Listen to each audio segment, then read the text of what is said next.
अतिलुतबलधामं हेमशैलाभदेहं धनुजवनकृशानं ज्ञानिनानामयग्रगण्यं सकलगुणनिधानं वानराणामधीशं रघुपतिप्रियभक्तं वातजातं नमामि। आज श्रीमद् वाल्मीकि रामायण जो हमारा आदि काव्य है उसमें ऐसे महत्वपूर्ण विषय सब रहस्य छिपे हुए हैं जिनका सतत अध्ययन करने से ही ज्ञान संभव है। इसी क्रम में जब मैं इस ग्रंथ को देख रहा था तो कई ऐसे प्रमाण मिले तो मुझे स्मरण हो उठा कि मल्लीनाथ ने सही कहा है कि ना मूलम लिख्यते किंचित नानपेक्षित मुच्यते।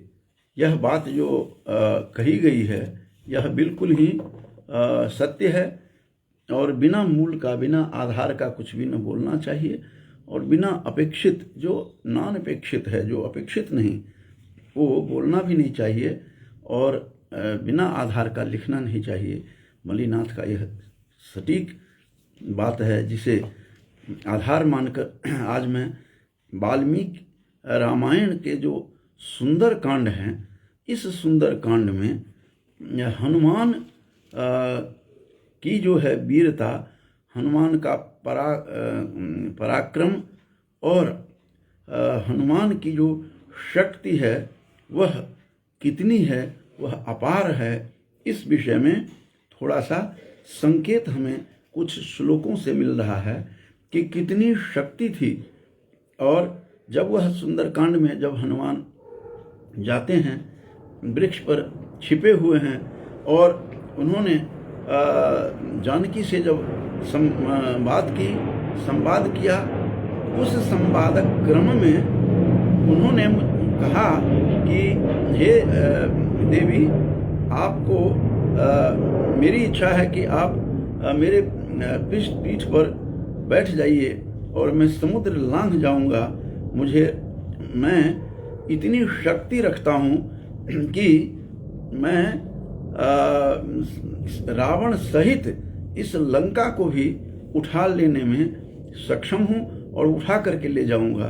इतनी बड़ी शक्ति का जो परिचायक यहाँ वाल्मीकि रामायण के सुंदर जो कांड है उस सुंदर कांड वाल्मीकि रामायण के सुंदर कांड का 37 जो सर्ग है इस सर्ग में 22वां श्लोक जो है वह दर्शाता है कि उनकी शक्ति कितनी थी। कहते हैं कि हे देवी, जानकी को कहते हैं हनुमान कि त्वाम तु पृष्ठगताम कृत्वा, आपको मैं पीठ पर रखकर संतरिष्यामि सागरम, इस सागर का मैं पार कर जाऊंगा। और शक्ति रस्ति, मुझे शक्ति है। क्या है शक्ति मुझे?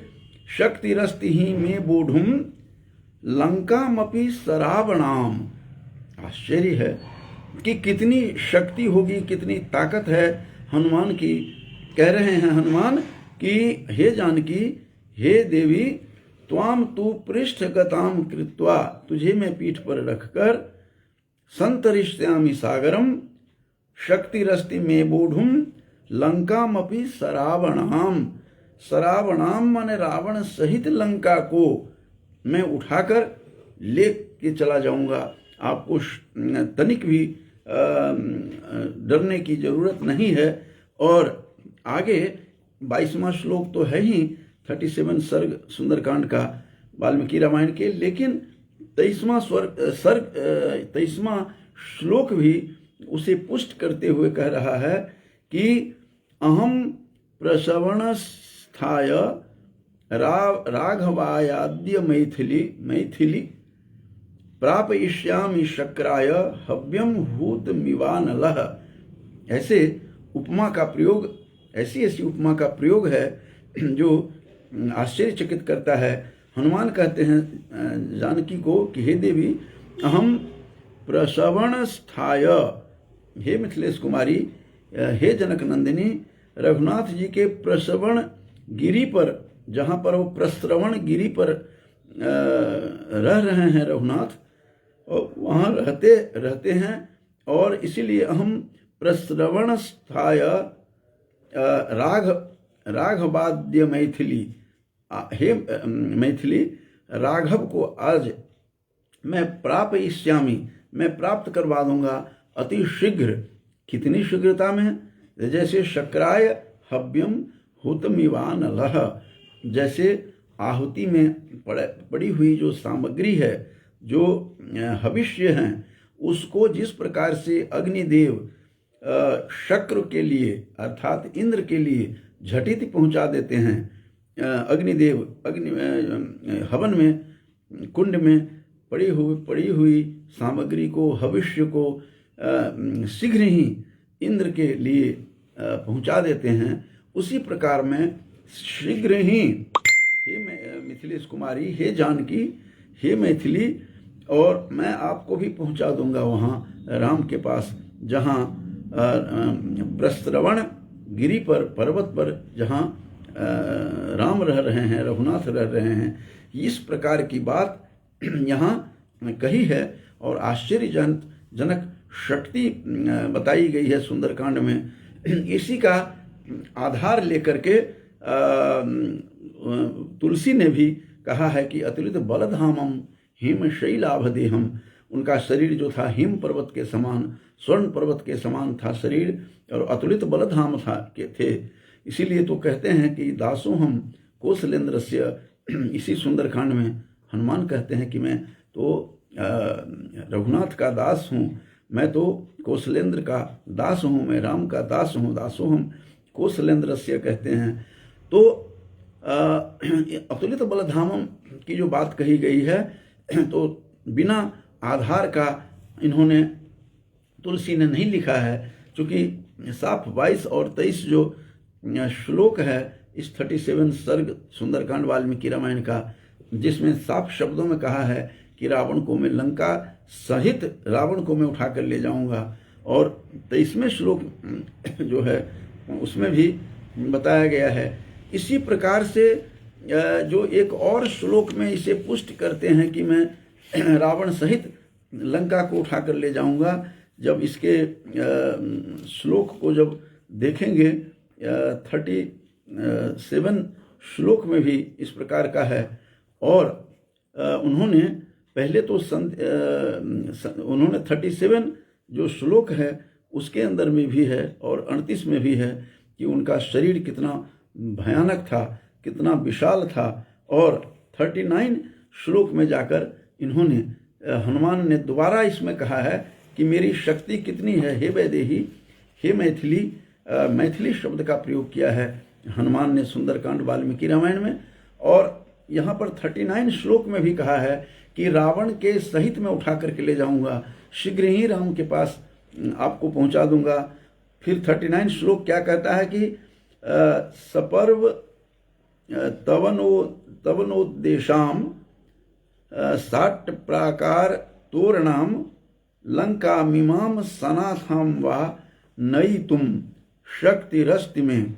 मुझे यहाँ पर आर्षभ प्रयोग भी दिखाई दे रहा है, नेतुम के जगह पर नयतुम शब्द का प्रयोग यहाँ सर्वथा दृष्टिगोचर हो रहा है, नूतन प्रयोग। तो 39 श्लोक में कहा है कि हे देवी, मुझमें पर्वत और वन, अट्टालिका, चार दीवारी जो है, चार दीवारी, इन सब के साथ नगर द्वार सहित इस लंकापुरी को रावण के साथ ही उठा करके ले जाऊंगा। लंका इमाम सनाथाम वा, और इसको उठा करके मैं ले जाऊंगा। इससे पूर्व श्लोक में भी इन्होंने कहा था कि लंका, रावण सहित इस लंका को उठा करके ले जाऊंगा, अब डरने की कोई आवश्यकता नहीं है। तो थोड़ा सा संदेह जानकी को होता है, क्योंकि छोटे से रूप में बात हो रही है, वृक्ष पर बैठे हुए हैं हनुमान। और सुंदरकांड में जब उनसे बात हुई तो उन्होंने कहा कि मैं आपको मेरू पर्वत की बात कही है कि मेरू पर्वत के समान अपना रूप ले लेते हैं। और उनको संदेह होता है, पहले जानकी को संदेह हुआ कि ऐसा कैसे संभव है। तो संदेह 31 और 32 जो 37 सर्ग का जो श्लोक है उसमें साफ शब्दों में यहाँ पर दिखाई दे रहा है। और उसको मैं थोड़ा सा इशारा कर रहा हूँ। हनुमान जी को कहते हैं कि बानर सीता कहती हैं कि बानर हनुमान दूर मध्वानम कथम माम नेतुमिच्छसि। यहाँ पर फिर तुमुन प्रत्यय जो नी धातु से है, यहाँ पर ठीक प्रयोग यहाँ देखा जा रहा है कि हे हनुमान दूर मध्वानम, दूर अध्वा माने रास्ते, दूर मार्ग को, कथम माम नेतुमिच्छसि, इतना दूर है यहाँ से, साथ साथ ये जो समुद्र को पार करना 100 योजन वाले इस समुद्र को कैसे ले जाओगे। तदेव खलु में मन्ये कपित्वम हरि उथप। सीता ने कहा, जानकी कहती हैं कि मन्ये मुझे लगता है कि कपित्वम, तुम्हारे अंदर जो कपित्व है, चंचलता है, कपि का बंदर में जो चांचल्य, स्वाभाविक चांचल्य है, वह तुम्हें दिखाई दे रहा है, हे हरि उथप। और इस प्रकार से तुझे चंचलता के वश तुझे कहते हो तुम्हारी शक्ति कहाँ हो सकती है इतनी, जो तुम मुझे लंका, रावण सहित लंका को भी उठा करके ले जाओगे, जो कहते हो। तो मुझे तो संदेह है। तो कथम चाल्प शरीरस्तम, 32वें श्लोक में फिर कहती हैं जानकी, कथम च अल्प शरीरस्तम, चाल्प शरीरस्तम, तुम्हारा छोटा सा यह शरीर है। माम इतः, मुझे इतः यहाँ से, नेतुमिच्छसि, तुम ले जाना चाहते हो। सकाशम मानवेंद्रस्य भर्तुर में प्लव गर्षभ, कहते हैं हे बानर शिरोमणे, सीता कह रही हैं कि तुम्हारा शरीर तो बहुत छोटा है और अल्प है, फिर भी तुम मुझे मेरे स्वामी महाराज श्री राम के पास ले जाने की इच्छा कैसे कर रहे हो तुम। इनको वही संदेह हुआ जो वाल्मीकि रामायण में जिस प्रकार से तुलसी भी इस तरह का संदेह प्रकट करते हैं सुंदरकांड में ही। और वहाँ कहते हैं कि मोरे हृदय परम संदेहा, हे कपि मोरे हृदय परम संदेहा, परम संदेह है, अत्यंत संदेह है। और सुनि कपि प्रकट किन्ह निज देहा, फिर उन्होंने अपना शरीर को प्रकट किया, अपना आकार दिखाया। फिर कनक भूधर आकार शरीरा, कनक माने स्वर्ण के, भूधर माने पर्वत के समान अपना आकार बना लेते हैं हनुमान। और समर भयंकर अतिबल वीरा, जैसे समर में भयंकर रूप जैसे होता है उस तरह का रूप उनको दिखाने लगे। तो इस प्रकार की बातें जो उन्होंने कही है, सीता को भी संदेह इसमें भी यहाँ पर भी हुआ है कि सीता कह रही हैं 32वें श्लोक में कि कथम चाल्प शरीर अस्तम माम इतः नेतुमिच्छसि, छोटे से इस शरीर को लेकर तुम कैसे चले जाओगे। उस समय वो वृक्ष के ऊपर छुपे हुए थे हनुमान, वहीं से संवाद चल रहा है जानकी के साथ।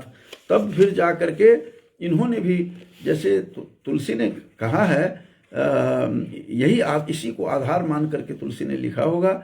और तुलसीदास लिखते हैं, वहाँ भी लिखते हैं कि कनक भूधरा कार शरीरा जो लिखा है, तो यहाँ भी 37वां 38वां जो श्लोक है उसमें भी यही बात कही गई है। यहाँ पर कनक भूधर पर्वत के समान, भूधर कहते हैं पर्वत को, कनक माने स्वर्ण, स्वर्ण पर्वत के समान अपना आकार बनाया।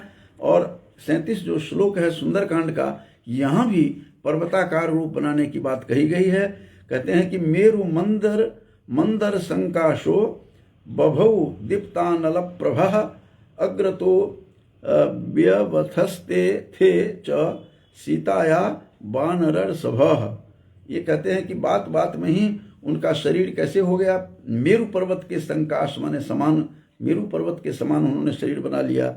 और ऊंचे उठ गए, प्रज्वलित अग्नि के समान तेजस्वी दिख रहे थे उस समय हनुमान, और प्रतीत होने लगे ऐसे जैसे अग्नि के समान प्रज्वलित हों। इस तरह विशाल रूप धारण करके वे वानर श्रेष्ठ हनुमान सीता के सामने आकर खड़े हो जाते हैं। और नीचे पहले तो वृक्ष से ऊपर छिपे हुए छोटे रूप में हनुमान रावण की सारी जितने भी क्रियाएं हैं देख रहा था, और उनके वन की राक्षसियों का, तो ऊपर से कूद जाते हैं ये कहते हैं सतस्मात् पादपात, उस पादप से, उस वृक्ष से धीमानाप्लुत्य प्लवर्गर्षभः, वह जो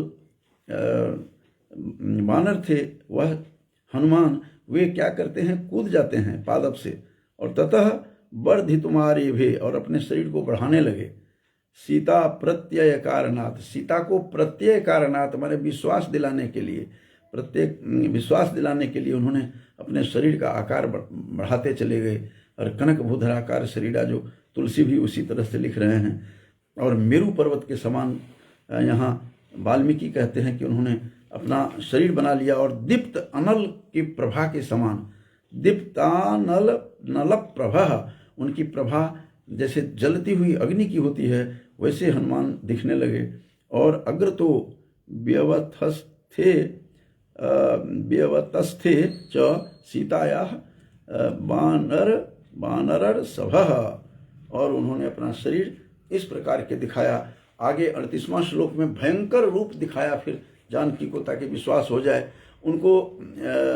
और फिर कैसा 38वें श्लोक में कहते हैं, हरि पर्वत संकासः, फिर दोबारा इन्होंने पुनरावृत्ति की है कि उन्होंने पर्वत के संकास के समान, ताम्र वक्त्रो महाबलः, और उनके तांबे के समान लाल उनका मुख दिखने लगे उस समय, भयंकर रूप। और वज्र दंष्टा नखो, वज्र के समान उनके जो नख दाढ़ और नाखून वाले दिख रहे थे। भीमो वैदेही मिदमब्रवीत, फिर भीम रूप धारण करके, भयंकर रूप धारण करके सीता को ऐसा कहा। तब उन्होंने कहा कि मैं लंका सहित उठा करके, मैं रावण को के सहित इस लंका को उठा करके ले जाऊंगा।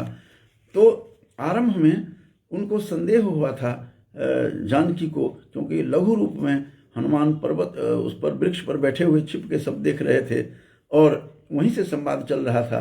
तो उनको जब कहा कि तुम कैसे ले जा सकते हो, छोटा शरीर है, तो उनको थोड़ा सा अटपटा सा लगा। उनको परिभवम कृतम लिखा है, चिंतयामास लक्ष्मीवान, 33 श्लोक में, लक्ष्मीवान नवम परिभवम कृतम। उनको लगा कि यह मुझे तिरस्कार से कर रही हैं जानकी को विश्वास नहीं हो रहा है, उनको भरोसा नहीं है मेरे इस लघु रूप को देख करके। तब धीरे धीरे उन्होंने अपना रूप दिखाया। तो हनुमान की शक्ति कितनी थी, आज यही दिखाने के लिए मेरा अभिप्राय था कि कितनी शक्ति थी, कितने उनकी ताकत, कितने ताकतवर थे, जो उन्होंने अपने शरीर को विस्तार रूप करके, और कहते हैं कि मैं उठा करके ले जाऊंगा। बहुत सारे संवाद होते हैं, उस संवाद में नहीं जाऊंगा, वो किसी और रूप में बताऊंगा। उनको सीता कहती भी हैं, तुम मुझे ले जाओगे तो कहीं ऊपर से राक्षस भी लड़ना शुरू कर देंगे, तुझे ले जाते हुए देखकर तो मैं गिर सकती हूँ। जो इस संसार को तारने वाली थी संसार के सागर से, वह स्वयं कहती हैं कि मैं कहीं गिर जाऊंगी समुद्र में, ले जाते हुए तुम ले जाओगे पीठ पर चढ़ाकर, और तो मछलियाँ और मगरमच्छ खा जाएंगे, उनका मैं आहार बन सकती हूँ। बहुत सारे संदेह कहती हैं। फिर मैं पुरुष को स्पर्श का दोष तो जबरदस्ती वो जो रावण ले गया, तो मैं विवश थी। मैं अनीशा शब्द का प्रयोग आया है, जो उपनिषदों में भी प्रयोग हुआ है कि अनीशा, मैं असहाय थी, मैं बेबस होकर के आ गई थी। लेकिन तुम जब ले जाओगे तो ये ठीक नहीं है, तुम ले भी जाओगे, तुम सबको जीत करके, मार करके सभी राक्षसों को, तब भी ये रघुनाथ के लिए ठीक नहीं होगा, ये राम के लिए ठीक नहीं होगा। उनके शौर्य में बट्टा लग जाएगा, उनका जो यश कम हो जाएगा। तो ये कई कारण बताती हैं, उन कारणों में आज नहीं जा रहा हूँ। मेरा यही था कि किस प्रकार से वाल्मीकि रामायण का प्रभाव पूरा का पूरा तुलसी पर है, और अतिरिक्त बलधाम हम कह रहे हैं, और साथ साथ उनको भी संदेह हुआ है, यहाँ भी सीता को, और तुलसी के रामायण में भी तुलसी की जो आराध्या सीता है उनको भी संदेह हो रहा है। और किस प्रकार से जानकी को संदेह हुआ कि मैं गिर जाऊंगी, मुझे मकर और मछलियाँ समुद्र में खा जाएंगी। आश्चर्य की बात है, जो तुलसी की आराध्या हैं, और तुलसी तो लिखते हैं कि उद्भव स्थिति संहार कारिणीम क्लेशहारिणीम सर्वश्रेयस्करीम सीताम न तो हम राम वल्लभाम।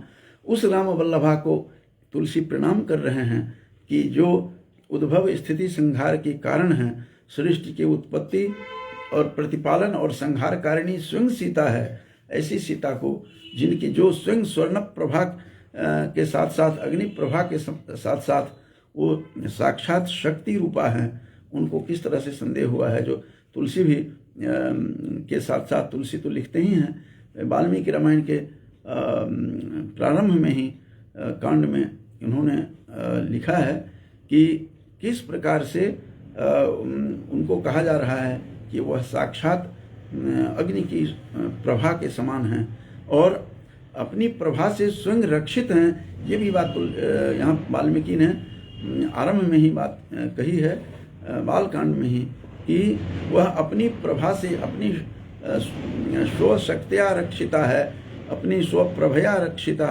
और अपनी प्रभा अपनी शक्ति से स्वयं रक्षित थी। उनको कैसे संदेह हुआ? यह सब चूँकि वह माया रूपा हैं और राम स्वयं ब्रह्म हैं, जीव रूप में लक्ष्मण हैं। ये तुलसी भी कह रहे हैं कि उभय बीच सिय सोहत कैसे, ब्रह्म जीव बीच माया, जैसे पूरा वेदांत दर्शन उपस्थित करते हुए तुलसी दिखाई देते हैं। तो आज का मेरा अभिप्राय यही था कि किस प्रकार से हनुमान की कितनी शक्ति थी, अपार शक्ति, जो पर्वत समेत रावण, लंका समेत उस रावण को उठा करके ले जा सकते थे। और इस प्रकार की बातें करते हुए स्वयं हनुमान यहाँ दिखाई दे रहे हैं। क्योंकि हो क्यों नहीं, दासो हम कौशलेंद्रस्य कहते हैं इसी सुंदरकांड में कि मैं तो उस रघुनंदन का दास हूँ। इस प्रकार से कह करके कहने वाला वह हनुमान कितनी शक्ति रखते थे। इसी आधार पर तुलसी ने अतुलित बलधामम कहा है, हेम शैलाभदेहम। तो इस प्रकार से आज का मेरा अभिप्राय यही था कि वाल्मीकि के रामायण में हनुमान की अपार शक्ति का जो प्रसंग है, उस प्रसंग को लेकर के थोड़ा सा ईषत चर्चा की है। इन्हीं शब्दों के साथ मैं अपनी वाणी को विराम देता हूँ। जय तो सुर भारती। आज भी अपने नित्य प्रति पूनम सिंबाल जी सुन रही हैं, विद्वान पिता के पुत्र हैं और श्रवण करती रहती हैं। मैं उन्हें शुभकामना और आशीर्वाद देते हुए अपनी वाणी को विराम देता हूँ। जय तो सुर भारती।